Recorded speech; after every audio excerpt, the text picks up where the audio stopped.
Täällä taas studiossa leipomassa podcastia Juha ja yllätys Jaana Jokiniemi. Luin jostakin kertomuksen pienestä pojasta, joka oli menossa kouluun. Ensimmäinen koulupäivä tuli ja poika meni sinne ja sitten iltapäivällä äiti vähän seuraili, että no milläs mielellä se meidän pikku veijari nyt sieltä koulusta tuli. Ja jotenkin äidin sydän ja silmät ehkä näki, että poika oli vähän mietteliäs tai ehkä apeekin. Niin sitä äiti kysyi, että no miten siellä koulussa sitten oikein meni?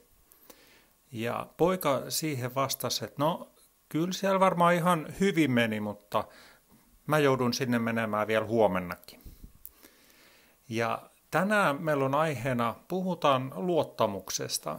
Ja jotenkin se on ollut tässä itsellä mielessä, mutta toisaalta myös sitten joku taisi antaa vinkin, että se voisi olla semmoinen aihe, mistä voitaisiin jutella. Ja puhutaan vähän luottamuskoulusta ja ajattelen, että ehkä meillä voi olla vähän samanlainen asenne kuin tällä nuorella miehen alulla, että vielä toisenakin kuin päivänä mä joudun opettelemaan tätä samaa asiaa. Mitä, Jaana, sä ajattelet tänään luottamuksesta? No sanotaan, että se on kyllä niin kuin heittäytymistä. Ei voi muuta ajatella kuin, että siivet kantaa. Joskus se on helpompaa ja haasteellisempaa. Joskus taas on niin kuin ihan tämmöistä näin, että antaa mennä vaan, että ei tunnu missään. Mutta luottamus, niin mun mielestä se rakennetaan sydämeen, sitä joko on tai sitten ei ole. Ja ajattelen, että se ei ole semmoinen välttämättä pysyvä olotila, vaan se voi muokkaantua ja vahvistua tai heikentyä elämän saatossa. No miten, jos ajattelee, että joku vaikka kokee luottamuksen Jumalaan ja ehkä omaan pelastukseen, koska moni voi kipuilla sen kanssa, että olenko tänään uskossa ja huomenna on, tai tänään on uskossa, mutta sitten seuraavana päivänä taas, että nyt tuntuu siltä, että en olekaan uskossa, että ei ole tavallaan luottamusta siihen Jumalaan, niin onko sä tämmöiseen törmännyt? No kyllä mä oon ihan niin kuin omassa elämässänikin, että mä oon aika paljon tunneihminen ja enää nyt näin iän karttuessa en enää niin vahvasti peilaa elämää tunteiden kautta. Muistan, kun tulin näihin Jeesus-juttuihin ja asioihin, niin kans pohdin tätä, että no tänään tuntuu hyvältä, että tänään mä oon uskossa ja kaikki on halleluja ja sitten taas niinken seuraavana päivänä, jos on vähän matala painetta tai taivaalla näkyy pilviä, niin sitten tulee semmoinen olo, että hei, onkohan mä tänään niin kuin enää uskossa. Että tavallaan tämmöinen olin silloin semmoinen vähän niin kuin tuulimylly ihminen, mutta jotenkin tänään ajattelen, että on aika hienoa ajatella sitä, että mun uskossa oloni se ei ole tunteista kiinni, vaan se on niin kuin luottamista Jumalan sanaan. Jumalan sana sanoo sen totuuden. Jumalan sana kertoo ja viestii sen, että aina olen sun kanssa ja jos sä haluat uskoa minuun, niin mä pidän susta huolen. Ja toi on oikeastaan hirveän tärkeä näkökulma, niin kuin, että tavallaan se perustus on kunnossa ja olen uskossa, olen sillä paikalla, mihin Jumala on mut kutsunut ja minkä kutsun on saanut ottaa vastaan. Mutta mennään vähän syvemmälle tässä aiheessa. Lueskelin tässä joku päivä toista Mooseksen kirjaa. Siinä kerrotaan siitä, kun Mooses kutsutaan ja hän lähtee sinne Faaraulle ja israelilaisille viemään sanomaa, että mun pitäisi saattaa teidät vapauteen täältä orjuudesta.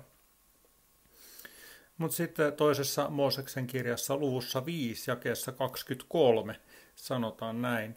Siitä asti, kun minä menin Faaraon luo puhumaan sinun nimessäsi, hän on tehnyt pahaa tälle kansalle, etkä sinä suinkaan ole vapauttanut kansaasi.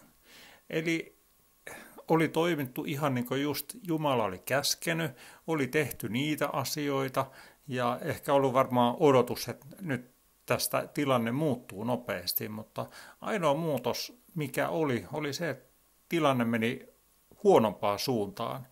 Eli israelilaiset sai lisää työtä entisten lisäksi. Ja ajattelen, että monesti varmaan luottamuskoulussa ehkä on ensin näin, että meidän tukirakenteet jostain syystä romahtaa ja pudotaan alaspäin 1 tai 2 kerrosta ja sitten ollaan siellä ehkä ihan pohjalla ja ajatellaan, että tässä oli tämä. Ja sitten tuntuu, että se pohjakin vielä pettää, että tiputaan vielä niin 1 tai 2 kerrosta sinne kuoppaan. Vähän samalla tavalla kuin kävi Jobilla ja varmaan ehkä opetuslapsillakin, kun Jeesus oli ristiinnaulittu ja kuollut, niin sitten oli varmaan, että me ollaan nyt ihan kuopassa. Ja mä ajattelen, että se on jännä, että silloin on helppo luottaa, kun tosissaan ne rakenteet on ehkä turvallisesti pystyssä ja kasassa. Ja silloin kun tämä inhimillinen järki myös niin kun jotenkin viestii mulle sen, että hei, että helppo nakki, että kyllä tästä niin kun selvitään tavalla tai toisella, mutta se on mielenkiintoista, että sitten kun tulee se hetki, että nyt on vaan niin kuin hypättävä ja luotettava, että Jumalan kädet ottaa vastaan, niin se ei välttämättä olekaan niin yksioikoista. Ja varmaan tuossa ehkä on se, että niin kauan kuin on omia mahdollisuuksia, että no okei, kaikki meni, mutta mulla on vielä pikkasen itsellä jotakin, että kyllä mä tästä selviän tai klaaraan, niin kauan on hyvä. Mutta sitten kun viedään se loppukin vähän, mitä sä ajattelet, että sul ehkä oli se, millä sä voisit selvitä, niin sit ollaan ehkä siellä kuopan pohjalla. Mites, onko sulla, Juha, joku semmoinen oikein niin kuin semmoinen luottamusajatus, mitä sä niin kuin toistat itsellesi, että silloin kun on oikein tiukka paikka, tuleeko sulle mieleen? Joo, mulla on, se on jossain psalmissa, onko se 67 tai jotain, niin siellä on semmoinen jae, missä sanotaan, että luota Herraan joka hetki. Ja jotenkin silloin, jos ei muuta keksi tai muuta ei tule mieleen tai oikein tummat pilvet painaa päälle, niin sitten jotenkin niin nousee se ajatus, että luota Herraan joka hetki. Ja se on kyllä jännä, miten niin se Jumalan sana antaa sitä voimaa ja rohkaisua ja tavallaan niin on ehkä semmoinen, onko se niitä tavallaan sitten hiekkaa vähän siellä pyörivien renkaiden alla, että jotenkin jostain saa kiinni ja joku alkaa pitää. Mulla on ehkä Johanneksen evankeliumissa, kun Jeesus sanoi, että te ette valinneet minua, vaan minä valitsin teidät.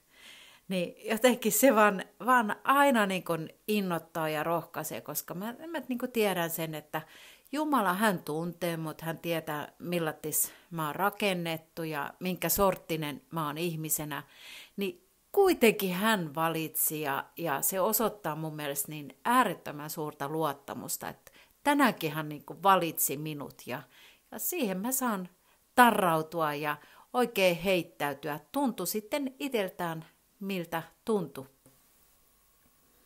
Tälläkin hetkellä me saadaan olla Jaanan kanssa luottamuskoulussa. En tiedä millä luokalla ollaan, mutta kuitenkin ollaan. Ja varmaan uskon, että myös uskon, että jokaisen ihmisen kohdalla tulee niitä luottamuskouluja uudestaan ja uudestaan se alkaa.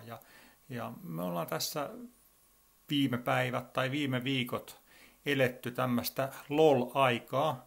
Takavuosina nuorisolla oli tapana sanoa, että kaikki oli LOL, eli liittyy jotenkin nauramiseen tai naurattamiseen, tulee englanninkielisistä sanoista. Mutta meille se LOL, sillä on ihan oma merkitys. Eli lataa, odota ja luota. Ja sanotaan, että tässä on niinku kyllä yhden ihmiselämän haastetta ihan kylliksi, että maltais vaan odottaa ja maltais olla siinä latauspisteessä ja luottaa siihen, että Jumalan kädet kantaa ja Jumalan sana on se, joka pysyy. Jumalan sana lupaa, että mä oon sun kanssa joka hetki.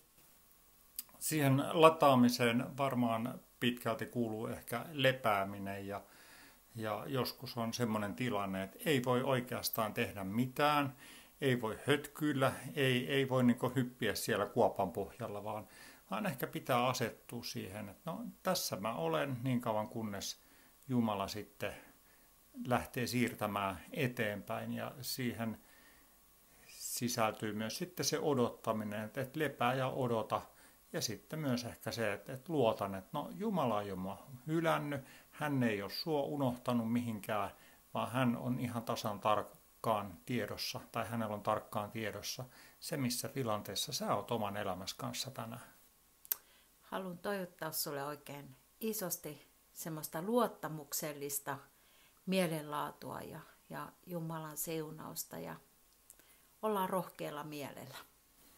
Ja myös saat joskus pyytää, jos on tiukka paikka, niin saat myös nostaa käden ylös ja viitata ihan reilusti, että mä tarvisin nyt vähän apua näissä luottamusläksyissä, että auta sä, Jeesus, mua luottamaan sinua enemmän ja kasvata siinä luottamuksessa. Mutta oikein hyvää luottamuskouluaikaa sulle ja siunausta kaikkea ja ennen kaikkea rohkeutta sun tilanteeseen. Moi!